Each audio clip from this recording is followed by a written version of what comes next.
All right, so when it comes to landing pages, those need to be equally designed as well, right? So you're designing your Facebook ads, then you drive people to your landing pages, and I think the design and breakdown of those is important as well. So Nicholas, I know you've got some examples. I'd love to just dive right into, effective design when it comes to landing pages.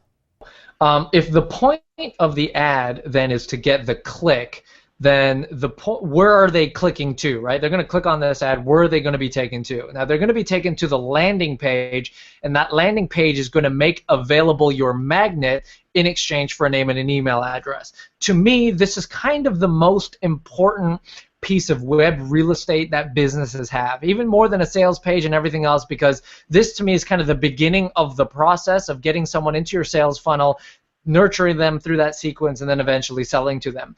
So in this case, if the point of the ad is to get the click, we always have to remember the point of the lander is to capture the lead. Now again, this is not the only landing page example you can use, but we've had people come to us all the time and say, I'm just lost, I don't know which template to use, I don't know what to put on there. So what we've done is kind of come up, again, not with the only one you will ever use, but a great template for you to start with. And this particular landing page template that I'm going to walk you through here, I'm going to show you an example, as well as we have a worksheet that's called the Landing Page Builder.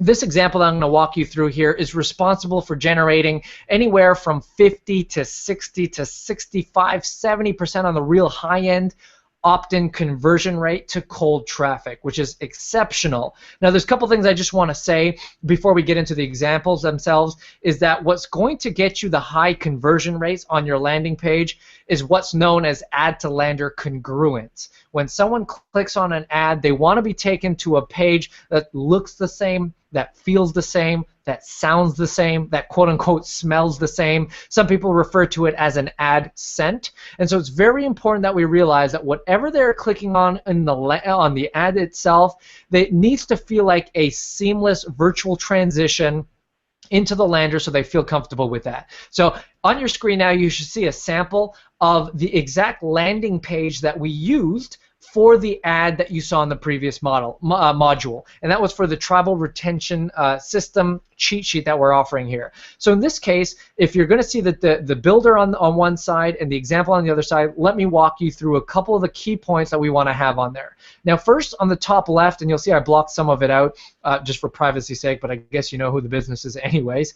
On the top left, you'll see we'll see some branding and logo. And the reason why we like to do that is multiple fold. One, for the whole branding element, I think it's great to have some branding elements built into your experience.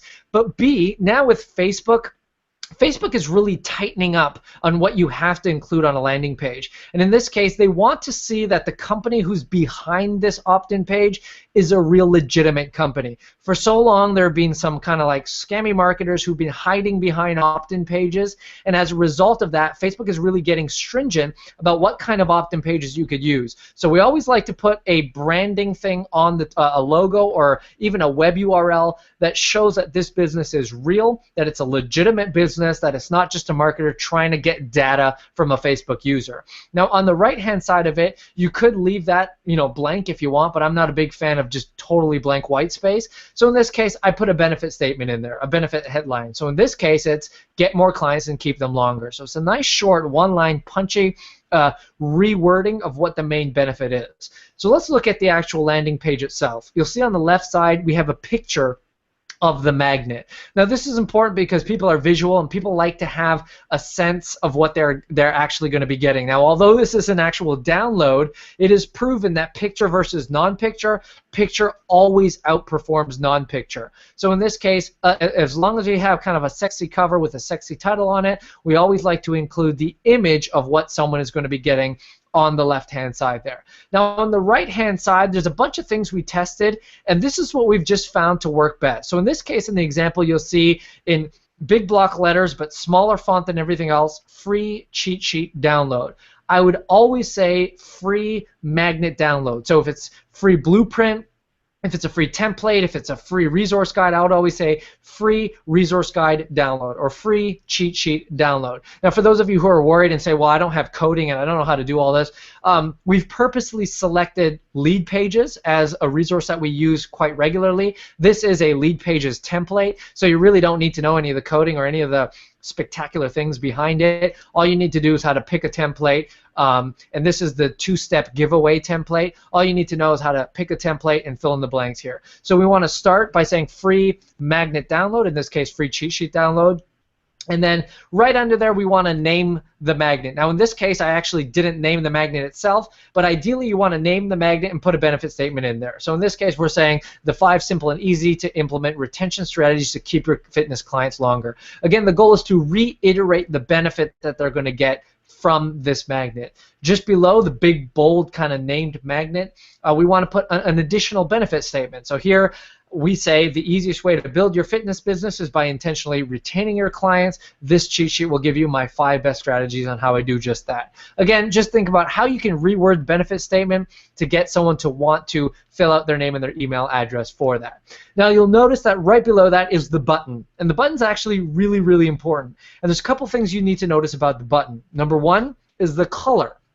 We've tested multiple types of colors across the board, blue buttons, red buttons, green buttons, and for whatever reason, and I think I know why, I say that the yellow/orangey button tends to work best, and I think Chris will like that. Orange buttons tend to work best. Now the reason I believe for that is because the most famous button on the entire internet today is the Amazon Add to Cart button. People are totally familiar with that button. People are used to clicking that button to buy something. So when you have a similar color button, I believe that it creates familiarity in the mind. People recognize that as a trustworthy and authentic color, an authentic button. Nothing to worry about there. I mean, if it's red or green or some other color, sometimes people freak out and they don't know what to do. So I always say go with a an orangey yellow type tone to your button to create the familiarity. In our test, it works out better than any other color. And then the call to action in the button, we have literally tested every call to action known to man in there. Get free access, click here now, watch now, all this kind of stuff. And we have found that download now has outperformed every other call to action in the button. So don't ask me why. I'm not even 100% sure, except for the fact that there's a lot of congruency here, right? In the ads, we said download now. In the ads, there was a button that said download now. In the call to action on the ad, it said click here to download now. On the top of this lander, we're saying download now. So I think by just having the congruency of the call to action being download now as a call to action, it just works the best. Now below that button, you'll also see a hyperlink. Some people don't like to click buttons, they like to click hyperlinks. So in this case, we just reiterate the call to action in the form of a hyperlink. In this case, we say download my free cheat sheet now. That is the bulk of the page, and then at the bottom of the page you'll just want to notice a couple things.